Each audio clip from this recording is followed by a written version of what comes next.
ये जोर की आवाज इतनी होनी चाहिए कि पूरी दुनिया सुने।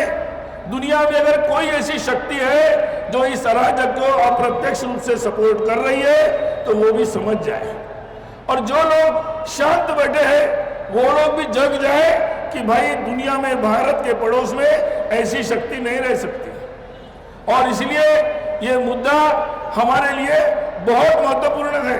आज अगर इसको चलने दिया, ज्यादा समय ऐसे ही चलता रहा, तो बहुत लोगों की हिम्मत बढ़ेगी और बहुत लोगों को लगेगा कि भारत के हिंदुओं को कोई फर्क नहीं पड़ता।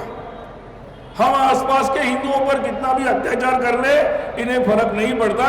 मुझे लगता है कोई माफ करे न करे, हमारी आने वाली पीढ़ियां हमें माफ नहीं करेगी।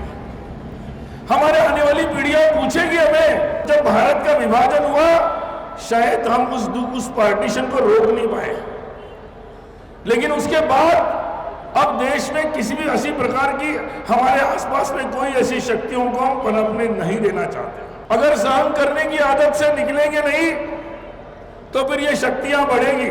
इसलिए इस बात को पूरी तरह समझना आवश्यक है। एक तरीके से ये हम लोगों के लिए, इस जनरेशन के लिए, हमारी इस पीढ़ी के लिए, इस समय के लिए, इस मोड़ पर हमारे लिए एक महत्वपूर्ण एक चैलेंज, एक चुनौती हमारे लिए आई है।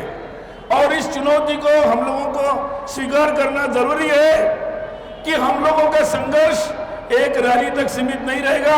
हमारा संघर्ष जारी रहेगा, हर तरीके से जारी रहेगा, जब तक बांग्लादेश के एक एक हिंदुओं को, जैनों को, बुद्धों को, सभी को न्याय नहीं मिलता, तब तक ये संघर्ष जारी रखना पड़ेगा। ये शुरुआत है, ये शुरुआत है। और मैं आप लोगों से कहना चाहता हूं कि हम लोगों को इसके लिए संकल्प करना चाहिए कि हाँ, हम तैयार है कि दुनिया में कहीं भी अगर हिंदुओं पर इस प्रकार के अत्याचार का कोई सोचता भी है तो भारत का हिंदू उसके विरोध में खड़ा है, उसकी आवाज बुलंद है, वो एक है, वो एक साथ है। और भारत माता की जय जयकार की आवाज तब गूंजेगी जब हम सब एक हैं।